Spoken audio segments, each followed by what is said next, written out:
नरेंद्र मोदी के विरोधी देश में हो या देश के बाहर हो, वो अक्सर ये भूल जाते हैं कि पीएम मोदी को हालात बदल दिया, जज्बात बदल दिया वाला माहौल खड़ा कर देने में ज्यादा टाइम नहीं लगता।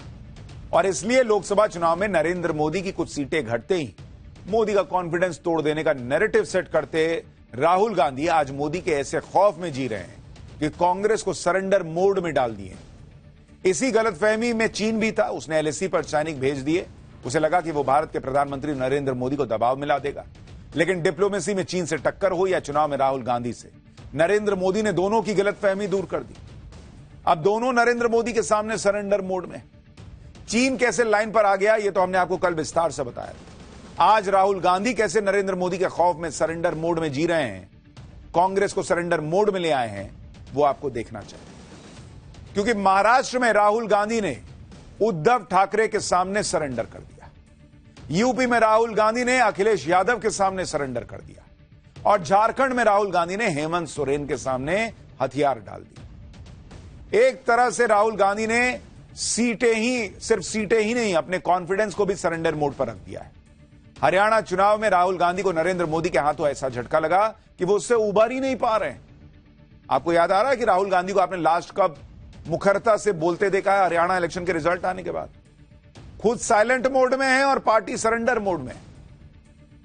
महाराष्ट्र विधानसभा चुनाव और यूपी उपचुनाव में राहुल गांधी ने कैसे सरेंडर कर दिया, आपको वो देखना चाहिए।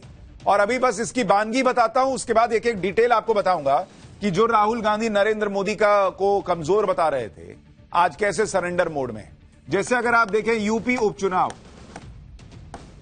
अगर इसमें आप देखेंगे तो चुनाव है 9 सीट पर, 9 सीट पर उपचुनाव है। 10 था लेकिन 9 पे हो रहा है। कांग्रेस ने कितनी मांगी? कांग्रेस ने मांगी थी भाई कि हमको 5 सीट दे दीजिए, हम 5 सीट पे लड़ लेंगे। सपा ने दी कितनी? दी कितनी? कहा गया कि भाई हम 2 दे देंगे, इससे ज्यादा नहीं दे पाएंगे, लेना है तो लो। अब फैसला क्या हुआ कि कांग्रेस लड़ेगी कितने पे? 0 सीट पे। यूपी उपचुनाव में कांग्रेस लड़ेगी ही नहीं। और अभी आपको बताऊंगा कैसे अपनी इज्जत बचाने के लिए कांग्रेस क्या क्या कहानियां बना रही है।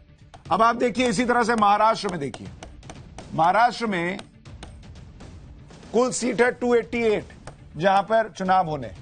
कांग्रेस ने मांगी कितनी थी? कांग्रेस ने मांगी थी 110 से 115 सीट के, हमको इतना सीट दे दीजिए। और उसको मिली कितनी है? 85 सीट, 85।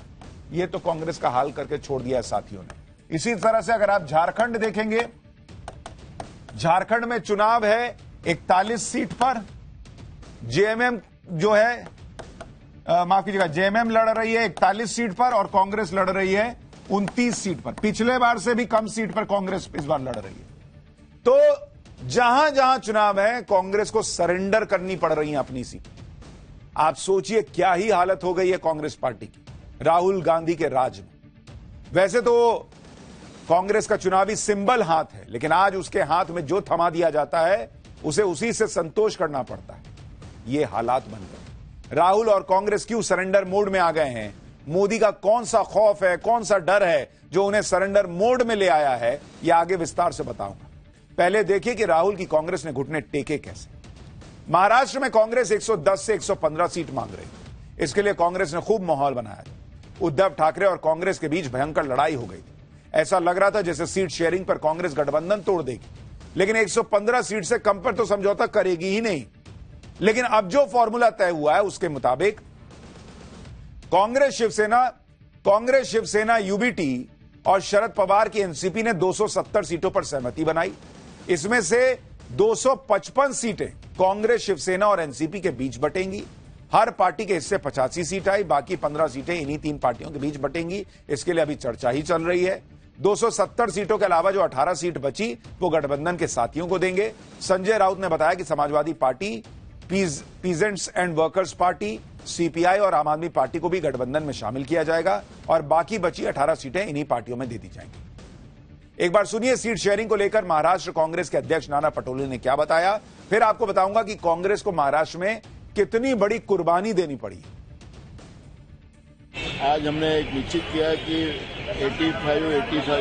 270 का एक मत हमने किया है सीट के ऊपर, और जो 28 सीट है जो हमारी अलायंस है, सिकाप होगी, कम्युनिस्ट होगा, समाजवादी होगा, 18 सीट है जो हमारी 18 सीट जो है, तो उसमें जो हमारी अलायंस जो दल है उनसे भी हम चर्चा करके उनको भी कुछ जगह देने का है। हरियाणा चुनाव में पीएम मोदी से मिली हार से राहुल गांधी का कॉन्फिडेंस इस कदर हिल गया है कि वो उस राज्य में भी सरेंडर मोड में आ गए जहां 4 महीने पहले लोकसभा चुनाव में उनकी पार्टी ने अच्छा प्रदर्शन किया था। 4 महीने पहले ही लोकसभा चुनाव में कांग्रेस ने महाराष्ट्र में सबसे ज्यादा 13 सीट जीती थी। कांग्रेस ने 17 सीट पर चुनाव लड़ा था और 13 सीट यहां पर जीत ली थी। कांग्रेस का स्ट्राइक रेट 76% का रहा था महाराष्ट्र में। शिवसेना यूबीटी ने 21 सीट पर चुनाव लड़ा और 9 सीट जीती। शिवसेना यूबीटी का स्ट्राइक रेट 43% रहा। लेकिन जब सीट बंटवारे की बात आई तो उद्धव और शरद पवार कांग्रेस से बराबर की सीट बांटने में कामयाब हो। यानी राहुल गांधी ऐसे सरेंडर मोड में गए कि कांग्रेस का महाराष्ट्र में पलड़ा भारी होने के बावजूद कहे कि ठीक सरेंडर करते हैं सर। अगर आप लोकसभा चुनाव को विधानसभा वार बढ़त में देखेंगे, आपको पता चल जाएगा कि कांग्रेस को सरेंडर करने की जरूरत ही नहीं थी। लेकिन अगर आप देखेंगे कि क्या स्थिति थी, कुल सीट कितनी है महाराष्ट्र में कुल सीट है 288। अगर आप लोकसभा परिणामों को अगर बदलेंगे, जो अभी लोकसभा के चुनाव में नतीजे आए थे महाराष्ट्र में, उसको अगर आप सीट वाइज बदलेंगे तो इंडी को बढ़त कितनी पे है? इंडी को बढ़त दिखती है 158 सीट पर। और अगर आप देखेंगे बहुमत का आंकड़ा कितना है? 145। 145 सीट पर तो बहुमत मिल जाता है। इसमें भी अगर आप तोड़ देंगे इसको, इंडी अलायंस को, तो कांग्रेस को बढ़त कितने पे है भाई? कांग्रेस को बढ़त है 68 सीट पर। शिवसेना को है 57 सीट पर और एनसीपी शरद पवार वाली जो है 33 सीट पर। यह हाल के लोकसभा चुनाव के नतीजों को अगर आप विधानसभा सीट में कन्वर्ट करेंगे तो यह तस्वीर है। तो कांग्रेस इसमें 68 सीट पर लीड लेती दिख रही है, लेकिन उसको इन लोगों ने कहा कि नहीं 85 लेना है तो लो, नहीं तो जाओ। शिवसेना को 57 सीट पे बढ़त है, लेकिन वो फिर भी छीन के 85 ले ली। एनसीपी को मात्र 33 सीट पे बढ़त है, लेकिन शरद पवार के सामने राहुल गांधी ने सरेंडर कर दिया, कांग्रेस ने सरेंडर कर दिया, उनको भी 85 दे दिया। इसको कहते हैं कॉन्फिडेंस हिल जाना। महाराष्ट्र में इंडी गठबंधन की तीनों पार्टियों ने 85-85 सीटें आपस में बांटी। यानी गठबंधन में कोई भी पार्टी बड़े भाई की भूमिका में नहीं है। इसलिए अगर इस गठबंधन की जीत हुई तो सीएम किस पार्टी का होगा यह अभी साफ ही नहीं। जाहिर है जिस पार्टी के ज्यादा विधायक होंगे सीएम उसी पार्टी का होगा। इस पर एनडीए के नेता कह रहे हैं कि अपनी पार्टी का सीएम बनाने के चक्कर में इंडी गठबंधन की पार्टियां आपस में ही एक दूसरे के विधायक को हराने की साजिश रचेंगी। एनडीए नेताओं के इस आरोप में दम इसलिए लगता है क्योंकि लोकसभा चुनाव में कांग्रेस ऐसा कर चुकी है। हमने आपको सांगली लोकसभा सीट का उदाहरण भी बताया था, जहां कांग्रेस ने शिवसेना के लिए सीट छोड़ी और पर्दे के पीछे से अपने बागी नेता को निर्दलीय बनाकर जितवा दिया। एक बार सुनिए, पूर्व कांग्रेस नेता संजय निरुपम यही बात कह रहे हैं कि इंडी गठबंधन सीएम बनने के चक्कर में ही डूब जाएगा। मेरा ऐसा अनुमान है, मेरा ऐसा अंदाज है कि जब सीट शेयरिंग हो जाएगी, सबके उम्मीदवार घोषित हो जाएंगे, नॉमिनेशन हो जाएंगे, तब उसके बाद ये तीनों पार्टियों के नेता इस प्रयास में लगेंगे कि किस पार्टी के विधायक कैसे कम होने चाहिए। क्योंकि शरद पवार जी ने फार्मूला दे दिया है कि जिसके ज्यादा आमदार होंगे वो मुख्यमंत्री पद का उम्मीदवार होगा, यानी उसका उस पार्टी का चेहरा जो वो मुख्यमंत्री बनेगा। तो कांग्रेस में तो 12 लोग मुख्यमंत्री बनना चाहते हैं। उबाटा में स्वयं उद्धव ठाकरे जी मुख्यमंत्री बनना चाहते हैं और वो कटोरा लेकर के दिल्ली में दर दर भटके कि भाई मेरा नाम घोषित कर दीजिए। आखिरकार कांग्रेस ने उनके सामने उनको घास नहीं डाली। अब हालात यह है कि तीनों पार्टियां एक दूसरे के विधायक के, आमदार के उम्मीदवार को हराने में लगेंगे। राहुल गांधी ने महाराष्ट्र में तो खुद से ही सरेंडर कर दिया, लेकिन उत्तर प्रदेश में तो अखिलेश यादव ने राहुल से सरेंडर करवा लिया। कांग्रेस के साथ दिक्कत यह है कि वो बहुत जल्दी हवा में उड़ने लगती। लोकसभा चुनाव में कांग्रेस को 99 सीटें आई। उत्तर प्रदेश में समाजवादी पार्टी के सहारे कांग्रेस को 6 सीटें क्या मिली। कांग्रेस को लगने लगा कि अब तो बस राहुल ही राहुल है। राहुल गांधी को जननायक से लेकर चाणक्य तक पता नहीं क्या क्या कांग्रेस ने बता दिया और कांग्रेस के इकोसिस्टम ने बता दिया। इसी हवाबाजी में कांग्रेस ने हरियाणा में अकेले चुनाव लड़ने का फैसला कर लिया। अखिलेश यादव कहते रहे कि भाई कुछ सीटें दे दो, भाई कुछ सीटें दे दो, लेकिन कांग्रेस ने अखिलेश को भाव ही नहीं दिया कि हटो सटो मत। केजरीवाल भी सीट शेयरिंग की बात करते रह गए हरियाणा में, लेकिन कांग्रेस तो अलग 7वें 8वें 9वें आसमान में थी कि अब राहुल जी रुकने वाले हैं, तुम लोग पीछे रहो। केजरीवाल का कोई जनाधार है ही नहीं कह के केजरीवाल को साइड लगा दी। यह हाल कांग्रेस का तब था जब वो लगातार तीसरी बार लोकसभा चुनाव हारी थी, लेकिन लोकसभा में कुछ सीटें क्या बढ़ी, कुछ सीटें बढ़ी। राहुल गांधी ने मान लिया कि वो तो लोकसभा चुनाव जीत गए। आसपास के लोगों ने पंप कर दिया कि अरे बॉस 99 आया है, आप तो तोप हैं, आप ही तो होप हैं। इसी हवाबाजी में कांग्रेस ने रीजनल पार्टियों को भाव देना बंद कर दिया। नतीजा यह हुआ कि हरियाणा में कांग्रेस औंधे मुंह जमीन पर गिर गई, मुंह फूट गया। अब हालत यह है कि महाराष्ट्र में कांग्रेस को उद्धव और शरद पवार के सामने सरेंडर करना पड़ा। उत्तर प्रदेश में कांग्रेस के सामने सरेंडर के अलावा कोई ऑप्शन ही नहीं बचा। आप देखिए कैसी छीछा लेदर हुई है उत्तर प्रदेश में कांग्रेस की। यूपी उपचुनाव में सपा ने कांग्रेस को 2 सीटें दी। 9 पे चुनाव है, बोले 2 लेना है तो लो। 2 सीट मिलने से उत्तर प्रदेश कांग्रेस में नाराजगी थी। कांग्रेस ने उपचुनाव नहीं लड़ने का फैसला किया। बीजेपी को हराने के लिए सपा को समर्थन का वादा कर दिया। यूपी में सभी 9 सीटों पर उपचुनाव लड़ेगी सपा। गठबंधन की राजनीति में यह सुनने में तो बड़ा अच्छा लग रहा है कि अरे गजब है बॉस, बीजेपी को हराने के लिए कांग्रेस ने सभी 9 सीटें अखिलेश को दे दी। लेकिन यह कहना कांग्रेस की मजबूरी है बॉस, क्योंकि कांग्रेस के कुछ कहने से पहले ही अखिलेश यादव ने यूपी उपचुनाव में सभी 9 सीटों पर लड़ने का ऐलान कर दिया था। कल रात को ही सोशल मीडिया पर अखिलेश यादव ने लिख दिया कि बात सीट की नहीं जीत की है। इस रणनीति के तहत इंडी गठबंधन के संयुक्त प्रत्याशी सभी 9 सीटों पर समाजवादी पार्टी के चुनाव चिन्ह साइकिल के निशान पर चुनाव लड़ेंगे। कांग्रेस पार्टी के शीर्ष नेतृत्व से लेकर बूथ स्तर तक के कार्यकर्ताओं के साथ आने से समाजवादी पार्टी की शक्ति कई गुना बढ़ गई है। इस अभूतपूर्व सहयोग और समर्थन से सभी 9 विधानसभा सीटों पर इंडी गठबंधन का एक एक कार्यकर्ता जीत का संकल्प लेकर नई ऊर्जा से भर गया है। यह देश का संविधान, सौहार्द और पीडीए का मान सम्मान बचाने का चुनाव है। इसलिए हमारी सबसे अपील है, एक भी वोट न घटने पाए, एक भी वोट न बटने पाए। कल रात 11:11 पर अखिलेश यादव ने यह जानकारी ट्विटर पर डाल दी। इस अनाउंसमेंट पर कांग्रेस का रिएक्शन आज आया। शायद कांग्रेस को उम्मीद ही नहीं रही होगी कि अखिलेश ऐसा भी कुछ कर सकते हैं कि 2 सीट लेना है तो लो, नहीं तो निकल लो। अब सारी सीटें समाजवादी पार्टी कैंडिडेट उतार देगी तो कांग्रेस क्या ही कहेगी। अखिलेश यादव ने जो बयान कल रात जारी किया था उसको लेकर लोग तरह तरह की चर्चाएं कर रहे हैं। सवाल पूछ रहे हैं लोग कि भाई अखिलेश ने सपा के सिंबल पर चुनाव की बात कही है, क्या अखिलेश मानते हैं कि कांग्रेस के सिंबल पर जीता नहीं जा सकता? क्या अखिलेश नहीं चाहते थे कि राहुल गांधी उपचुनाव में प्रचार तक के लिए उत्तर प्रदेश आए? क्या अखिलेश ने जानबूझकर कांग्रेस को गाजियाबाद और खैर जैसी मुश्किल सीट दी थी? क्या अखिलेश की प्लानिंग शुरू से यही थी कि कांग्रेस को एक भी सीट न मिलने पाए? हालांकि ये सारी चर्चाएं ही हैं, लेकिन जिस तरह से अखिलेश यादव ने एक तरफा फैसला लिया उससे कांग्रेस की घनघोर बेइज्जती हुई। लोग वो मीम चला रहे हैं कि गजब बेइज्जती। कांग्रेस के पास कहने के लिए अब कुछ था नहीं, तो आज प्रेस कॉन्फ्रेंस करके कह दिया कि वो बीजेपी को हराने के लिए इंडी गठबंधन के कैंडिडेट्स का समर्थन करेंगे। यूपी कांग्रेस के प्रभारी अविनाश पांडे ने क्या कहा वो सुनिए, फिर बताऊंगा कि समाजवादी पार्टी के सामने कांग्रेस के सरेंडर की इनसाइड स्टोरी क्या है। देखिए, वॉकओवर तो मैं नहीं कहूंगा, बल्कि मैं ये कह सकता हूं कि हमारी ताकत को एकजुट कर और एनडीए को और भारतीय जनता पार्टी की शिकस्त को सुनिश्चित करने के लिए ये निर्णय लिया गया है, जिसके चलते हुए हमारी ताकत ना ही बटे, बल्कि सीट को जीतने के लिए जिस रणनीति की आवश्यकता है उसके चलते हुए यह निर्णय सहायक साबित होगा।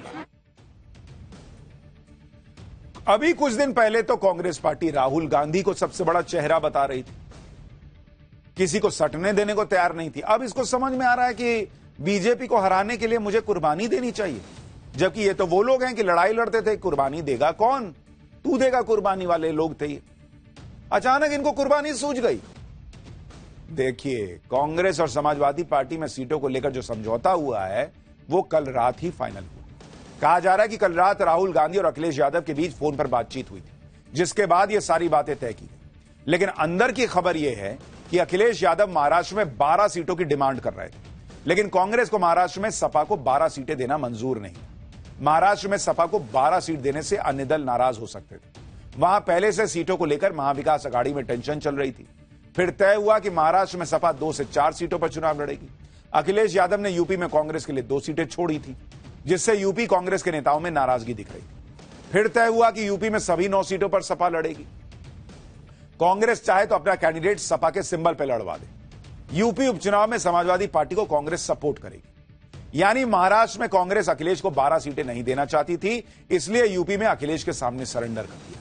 अखिलेश ने यह भी कहा कि कांग्रेस के कैंडिडेट चाहें तो समाजवादी पार्टी के सिंबल पर लड़ सकते हैं, लेकिन यूपी कांग्रेस प्रभारी अविनाश पांडे ने साफ कर दिया कि कांग्रेस का कोई कैंडिडेट चुनाव ही नहीं लड़ेगा। इतनी बेइज्जती हुई यही कम है कि अब कांग्रेस का कैंडिडेट सपा के चुनाव चिन्ह पर लड़ेगा। सुनिए अविनाश पांडे को, फिर आगे की बात बताता हूं। बहुत स्पष्ट मैं कर दूं, ना ही कोई कांग्रेस का उम्मीदवार चुनाव लड़ेगा और ना ही सपा के चिन्ह पर लड़ेगा। समाजवादी पार्टी का ही उम्मीदवार होगा और समाजवादी पार्टी का ही चिन्ह होगा। अखिलेश ने यूपी में कुछ ऐसा खेला किया जिसमें फंसकर कांग्रेस ने सभी 9 सीटें अखिलेश को दी, क्योंकि अखिलेश यादव ने कांग्रेस के सामने 2 ही सीटों का विकल्प छोड़ा, गाजियाबाद और अलीगढ़ की खैर सीट। बाकी सब पर अखिलेश ने बिना कांग्रेस से पूछे ही कैंडिडेट उतार दिए थे। गाजियाबाद और खैर सीटें बीजेपी का गढ़ हैं, बीजेपी का लंबे समय से यहां कब्जा है।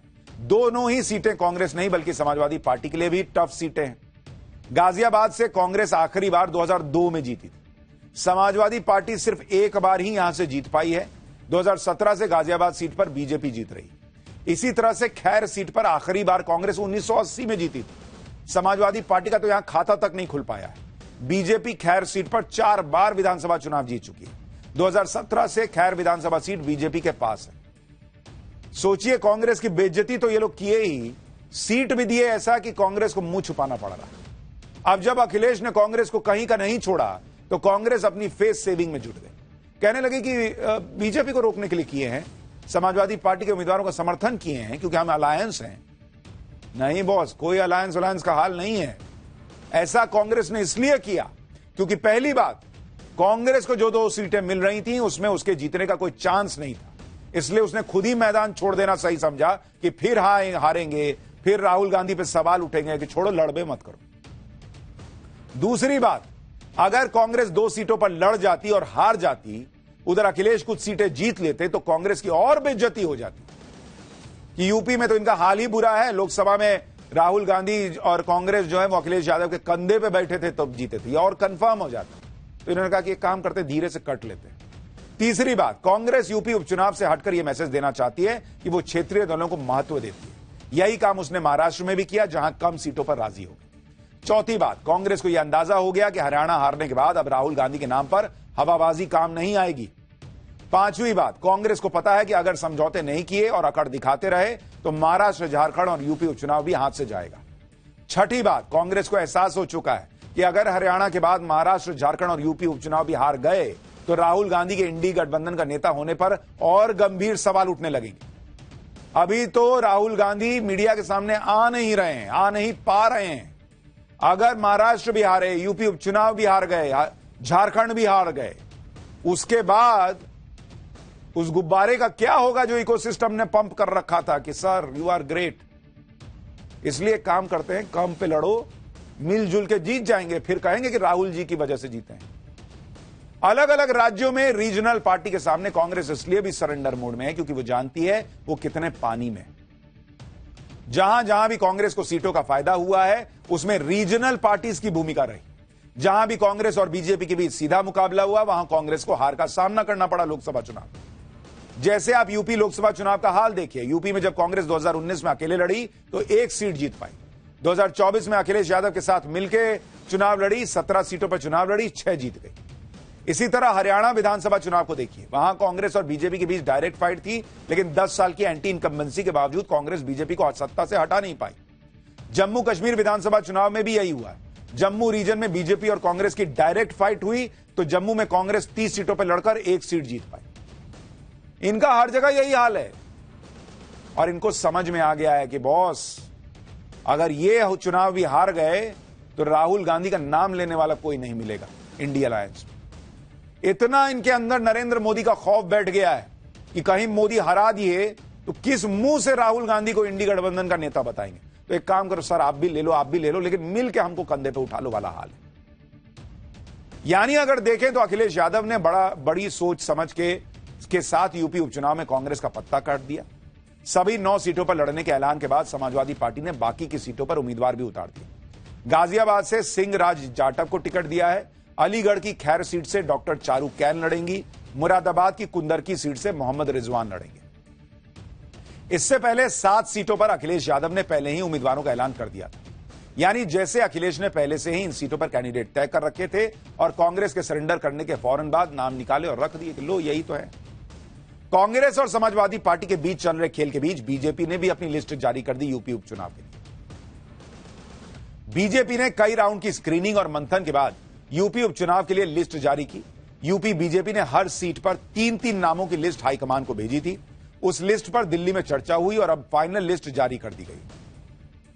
इस फाइनल लिस्ट में करहल से अनुजेश यादव, जो अखिलेश यादव के बहनोई लगते हैं, उन्हें चुनाव मैदान में उतारा गया है। कटेहरी से धर्मराज निषाद को टिकट दिया गया है। कुंदरकी से रामवीर सिंह ठाकुर कैंडिडेट होंगे। गाजियाबाद से संजीव शर्मा, खैर से सुरेंद्र दिलेर, फूलपुर से दीपक पटेल को टिकट मिला है। मंझवा से सुचिस्मिता मौर्य को टिकट दिया गया है।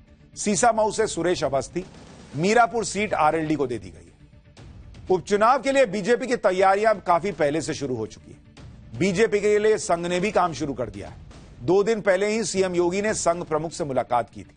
यूपी के लिए संघ की रणनीति क्या है वो आपको आगे बताऊंगा। यूपी उपचुनाव में बटेंगे तो कटेंगे वाले बयान की भी धूम दिख रही है। कुछ दिन पहले मुंबई में सीएम योगी के पोस्टर लगे थे जिसमें एकजुटता की बात थी। अब सीएम योगी के ऐसे ही पोस्टर दिल्ली को नोएडा से जोड़ने वाले डीएनडी फ्लाईवे पर लगा दिए गए, जिसमें लिखा है बटेंगे तो कटेंगे। देखिए वो ये कैसे पोस्टर लग गए हैं नोएडा बॉर्डर पर भी। एक बार रिपोर्ट देखिए वहां से। योगी आदित्यनाथ का बटेंगे तो कटेंगे का संदेश जो है वो देश भर में अलग अलग मायनों के तौर पर देखा जा रहा है। कुछ दिनों पहले ये पोस्टर हमने मुंबई के अंदर भी देखे हैं और फिलहाल ताजा तस्वीरें ऐसे पोस्टरों की दिल्ली नोएडा डीएनडी हाईवे से नजर आ रही है। आपको मैं साफ तौर पर तस्वीरें दिखाऊं कि किस तरीके से बड़े अक्षरों में लिखा गया है कि बटेंगे तो कटेंगे, एक रहेंगे तो नेक रहेंगे, सुरक्षित भी रहेंगे और समृद्धि की पराकाष्ठा को पहुंचेंगे। साफ तौर पर यह मैसेज आपने देखा। इधर यूपी में बीजेपी अपना गेम सेट कर रही है। उधर महाराष्ट्र में भी एनडीए के बीच जो फंसी हुई सीटें थी उस पर सहमति बन गई है। जल्दी ही बची हुई सीटों का ऐलान हो जाएगा। फंसी हुई सीटों पर सहमति बनाने के लिए खुद अमित शाह ने मोर्चा संभाला। दिल्ली में अमित शाह के घर पर बैठक हुई। बैठक में महाराष्ट्र के सीएम एकनाथ शिंदे, अजीत पवार, देवेंद्र फडणवीस शामिल हुए। सूत्रों के हवाले से खबर है कि बैठक में अमित शाह ने एकनाथ शिंदे और अजीत पवार से कहा है कि महायुति में कोई दल बागी खड़ा नहीं करेगा। अमित शाह ने कहा कि ध्यान रखिए, कोई बागी खड़ा नहीं होना चाहिए, तीनों दल मिलकर चुनाव लड़ेंगे। महाराष्ट्र में एनडीए के बीच सीट शेयरिंग की स्थिति अभी यह है कि 182 सीटों पर फॉर्मूला तय हो गया है और उम्मीदवार घोषित हो चुके हैं। बाकी बची 106 सीटों का ऐलान जल्द होगा। बीजेपी 99 सीटों पर उम्मीदवार ऑलरेडी घोषित कर चुकी है। एकनाथ शिंदे की पार्टी 45 सीटों पर उम्मीदवार घोषित कर चुकी है। अजीत पवार की पार्टी 38 सीटों पर ऐलान कर चुकी है अपने कैंडिडेट्स का। सूत्र बता रहे हैं कि बीजेपी 150 से ज्यादा सीटों पर चुनाव लड़ेगी। शिंदे गुट को 78 और अजीत पवार को 54 सीटें मिलने की उम्मीद है।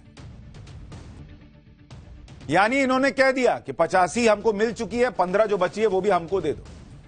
यूपी और महाराष्ट्र में कांग्रेस जो झेल रही है उससे न सिर्फ राहुल गांधी का कॉन्फिडेंस टूटा है बल्कि राज्य कांग्रेस के नेताओं का भी मनोबल हिल गया। महाराष्ट्र में तो कांग्रेस पिछली बार 115 सीट पर लड़ी, इस बार 85 सीट पर कॉम्प्रोमाइज कर रही। वहां के नेताओं के सीने पर तो छुरियां चल रही होंगी और शरद पवार की एनसीपी इस लड़ाई में सबसे ज्यादा फायदे में। उनकी पार्टी टूट गई, सिर्फ 13 विधायक बचे और लड़ने के लिए मिल रहा है 85 सीट। सोचिए क्या हालत हो गई है आज कांग्रेस की। लेकिन कांग्रेस की यह हालत इसलिए हुई क्योंकि नरेंद्र मोदी का खौफ तो है ही, लेकिन आरएसएस और बीजेपी का जो गठबंधन है उसका भी खौफ कांग्रेस के अंदर बैठ गया। और इसलिए पाठशाला में अब अगली क्लास में आपको बताता हूं आरएसएस की जमीन, बीजेपी का मकान, महाराष्ट्र जीतने का कंप्लीट प्लान कैसे तैयार हो चुका है। मोदी योगी संघ कांग्रेस का हरियाणा वाला हाल महाराष्ट्र में भी होना तय है क्या, अब इसका चर्चा।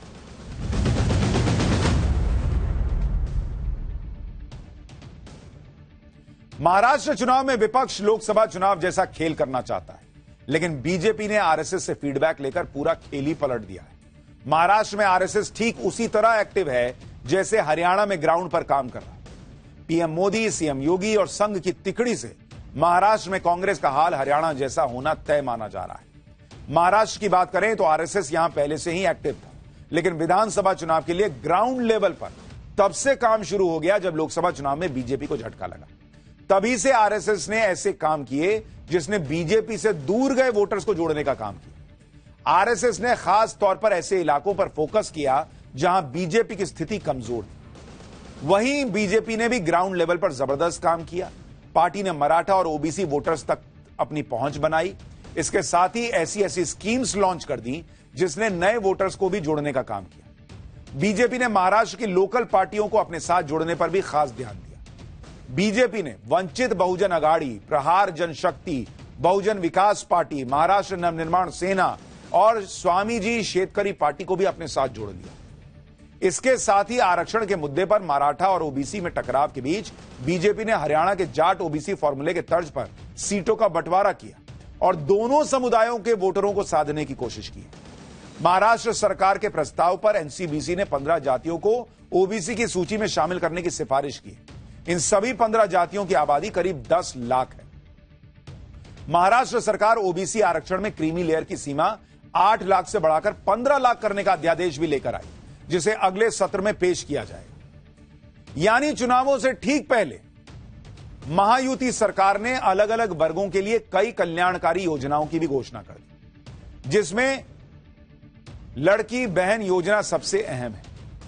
इस योजना के तहत करीब 2.5 करोड़ महिलाओं को 1,500 रुपए मासिक भत्ता देने की शुरुआत की गई। महाराष्ट्र बालक भाऊ योजना के तहत 10 लाख युवाओं को जोड़ने का लक्ष्य रखा गया है।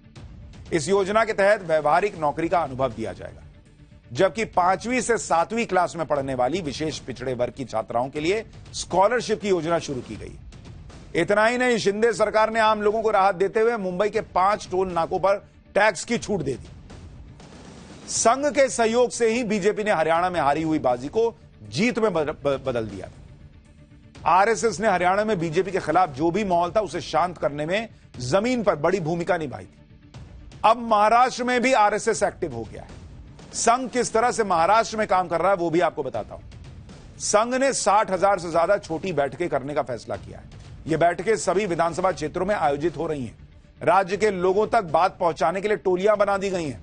हर टोली 5 से 10 लोगों के ग्रुप के साथ बैठक कर रही है। समाज के हर वर्ग के साथ बैठक में बात हो रही है। ओबीसी, एससी, एसटी समाज में माइक्रो मैनेजमेंट शुरू हो गया है और ओबीसी की 353 उपजातियों के लिए कार्यक्रम चल रहा है। शेड्यूल कास्ट की 59 और एसटी की 25 उपजातियों के लिए कार्यक्रम हो रहे हैं। 29 घुमंतू जातियों के लिए भी अलग से कार्यक्रम चल रहा है और बैठकों में सीधे तौर पर बीजेपी के समर्थन की बात नहीं करते। देश हित, हिंदुत्व, सुशासन और विकास के मुद्दों पर बात होती है। ग्राउंड पर इतने माइक्रो लेवल का मैनेजमेंट संघ की खासियत और इसका असर हरियाणा में ऑलरेडी पब्लिक देख चुकी है।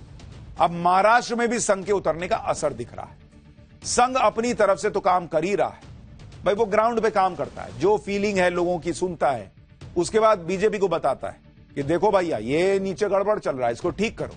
और बीजेपी की सरकार जो वहां पर है वो उसके हिसाब से योजनाएं लाती है। पब्लिक का गुस्सा शांत, फिर आता है वोट, फिर बनती है सरकार, फिर बोला जाता है ईवीएम हैक हो गया। संघ अपनी तरफ से तो काम कर रहा है, साथ ही बीजेपी को कुछ नसीहतें भी दी। सूत्रों के मुताबिक संघ ने बीजेपी को सलाह दी है कि बीजेपी नाराज नेताओं और कार्यकर्ताओं को मनाए। मुंबई और विदर्भ इलाके में बीजेपी अंतर्कलह को रोके, चुनाव के दौरान भीतरघात न हो इसका ध्यान रखे। संघ की सलाह पर बीजेपी ने काम भी शुरू कर दिया। बीजेपी के प्रभारी भूपेंद्र यादव कार्यकर्ताओं से मिल रहे हैं, कार्यकर्ताओं को पूरी अहमियत दे रहे हैं।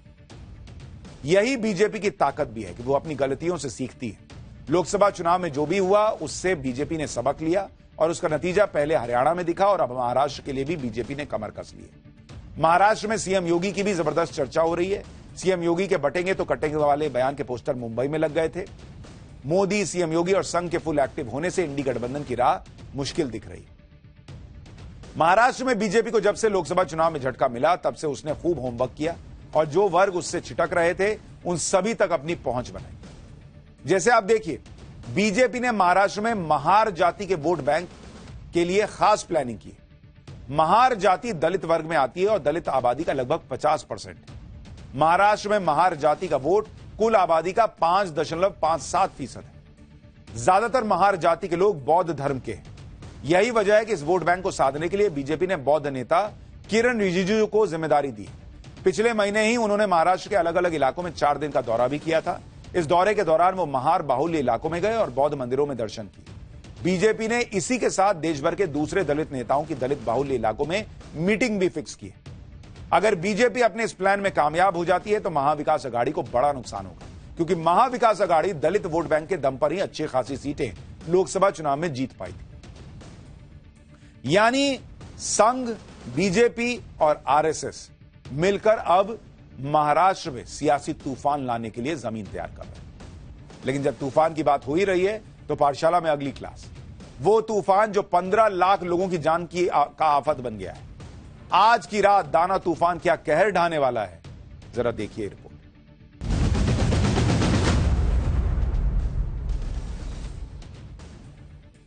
देश के कई राज्यों पर बहुत बड़ा खतरा मंडरा रहा है। आज की रात इन राज्यों पर बहुत भारी पड़ने वाली है, क्योंकि अब से कुछ ही घंटे के बाद या कल सुबह तक ओडिशा और बंगाल समेत 7 राज्यों पर अंडमान सागर में उठा तूफान आफत बनकर टूटने वाला है। इस आफत का नाम है दाना और इसका मकसद है तबाही मचाना, जिसका सबसे ज्यादा खतरा ओडिशा और पश्चिम बंगाल के कोस्टल इलाकों पर मंडरा रहा है। दाना तूफान से लैंडफॉल से पहले ही ऐसी दहशत फैला दी है इसने कि ओडिशा और बंगाल के 2 एयरपोर्ट को 16 घंटों के लिए बंद करना पड़ा है। भुवनेश्वर और कोलकाता एयरपोर्ट पर कल सुबह 9 बजे तक 300 फ्लाइट्स कैंसिल रहेंगी। इसके अलावा कुल 552 ट्रेनें रद्द कर दी गई हैं। ओडिशा और बंगाल में 5 लाख से ज्यादा लोगों को सुरक्षित जगहों पर पहुंचा दिया गया है, जबकि 10 लाख से ज्यादा लोगों को शेल्टर होम में शिफ्ट करने का प्लान है। दोनों राज्यों में 10,000 से ज्यादा शेल्टर होम बनाए गए। इसके साथ ही दोनों राज्यों में सभी स्कूल और कॉलेजेस में कल छुट्टी घोषित कर दी गई। आज पाठशाला में इस खतरनाक तूफान का कंप्लीट चैप्टर खोलकर इसकी एक एक डिटेल आपको बताऊंगा कि क्या है यह दाना तूफान। लेकिन सबसे पहले देखिए तूफान ने ओडिशा के केंद्रपाड़ा में कैसे असर दिखाना शुरू कर दिया है। वहां तेज हवाओं के साथ भारी बारिश शुरू हो चुकी है। आप तस्वीरें देखिए किस तरह से तेज हवाएं चलने लगी। हवाओं की रफ्तार 100 किलोमीटर प्रति घंटा बताई जा रही है। मौसम विभाग के मुताबिक दाना तूफान के लैंडफॉल के बाद हवाओं की रफ्तार 120 से 130 किलोमीटर प्रति घंटा पहुंच सकती है। एक बार ये फुल फ्रेम तस्वीरें दिखाइए, आवाज सुनाइए।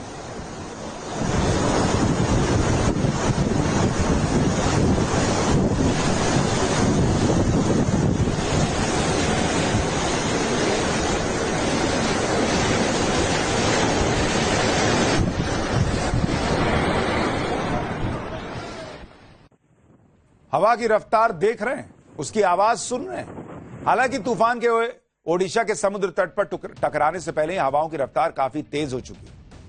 ये तस्वीरें केंद्रपाड़ा के तटीय इलाके की हैं, जहां नावों को तूफान से बचाने के लिए समुद्र के किनारे बांध दिया गया। लेकिन तूफान के आने से पहले ही समुद्र में इतनी ऊंची लहरें उठ रही हैं कि कई नावों को नुकसान पहुंचा है। मौसम विभाग के मुताबिक दाना तूफान सबसे पहले ओडिशा में धामरा पोर्ट के पास समुद्र तट के पास टकराएगा। ग्राउंड जीरो पर तूफान से निपटने की तैयारियों पर हमारे सहयोगी की ये रिपोर्ट देखिए, उसके बाद आगे की बात बताते हैं। दाना तूफान को लेकर पश्चिम बंगाल और ओडिशा में भारी अलर्ट। इस वक्त हमारी मौजूदगी है ओडिशा के धामरा पोर्ट पर और माना यह जा रहा है कि यहीं पर थोड़ी दूरी पर यह पूरा तूफान दाना लैंडफॉल करेगा। और अगर मैं आपको हवा की स्पीड सबसे पहले अपने विंड मीटर पर दिखाता हूं तो करीब 55 किलोमीटर प्रति घंटे की रफ्तार से हवाएं इस वक्त चल रही हैं, जो आप विंड मीटर पर आप देख पा रहे हैं। अलर्ट है, लोगों से ये अपील की गई है कि समुद्र के किनारे लोग ना रहें, मछुआरों को समुद्र से दूर जाने की सलाह दी गई है। एजेंसियां अलर्ट मोड पर है, एनडीआरएफ को अलर्ट मोड पर रखा गया है, भारतीय वायुसेना तैयार है और कई सारे शेल्टर बनाए गए हैं ताकि वहां पर लोगों को सुरक्षित पहुंचाया जा सके अगर मदद की जरूरत पड़ती है तो। समुद्र के किनारे सबसे पहले मैं आपको समुद्र के किनारे की तस्वीर दिखाता हूं। समुद्र में हालांकि अभी हलचल उतनी ज्यादा नहीं, लेकिन 55 किलोमीटर प्रति घंटे की रफ्तार से हवाएं चल रही हैं और जब ये लैंडफॉल होगा, जब ये तूफान टकराएगा तो मुमकिन है कि 80 से 100 किलोमीटर के आसपास तूफान की रफ्तार रहेगी। तूफान दाना जिस धामरा पोर्ट से टकराने वाला है, उसी पोर्ट के पास बसे गांव में भी हमारी टीम पहुंची। तूफान को लेकर लोग किस खौफ में हैं, उस पर धामरा गांव से एक रिपोर्ट देगी। चक्रवात तूफान दाना को लेकर अभी से बारिश शुरू हो चुकी है। और जो हवा चल रही है अभी तेज रफ्तार बढ़ती जा रही है। और ये आपको तस्वीर हम दिखाएंगे, ये जो आप देख रहे हैं जो बैतरणी नदी है और दूसरी तरफ एक जंगल आपको नजर आएगा। इस दोनों के अंदर जो बीच में जो लैंडफॉल करने वाले हैं चक्रवात तूफान, मैं आपको कुछ तस्वीर दिखाना चाहूंगा। मैं अभी मौजूद हूँ बंदरगाह के अंदर, जो धामरा बंदरगाह है उस पर हम मौजूद हैं। हम दिखाना चाहेंगे तस्वीर आपको। ये तस्वीर देखिए, जो मछुआरे हैं वो उसको नाव को जो बंदरगाह के तट पर लगा रहे हैं। दाना तूफान की दस्तक से ओडिशा समेत कई राज्यों में लोग दहशत में। समंदर में हलचल शुरू हो चुकी है, ऊंची ऊंची लहरें उठने लगी हैं। वहीं विनाशकारी तूफान से बचने के लिए प्रार्थना का दौर भी शुरू हो गया है। सैंड आर्टिस्ट सुदर्शन पटनायक ने खूबसूरत सैंड आर्ट के जरिए पुरी के समुद्र तट पर दाना से लोगों को बचाने के लिए दुआ की है और लोगों से न डरने की अपील की है। हालांकि भारत में समुद्र के किनारे बसे इलाकों के लिए ऐसे तूफानों का खतरा नया नहीं है। भारत के समुद्र तट की लंबाई 7500 किलोमीटर से ज्यादा है।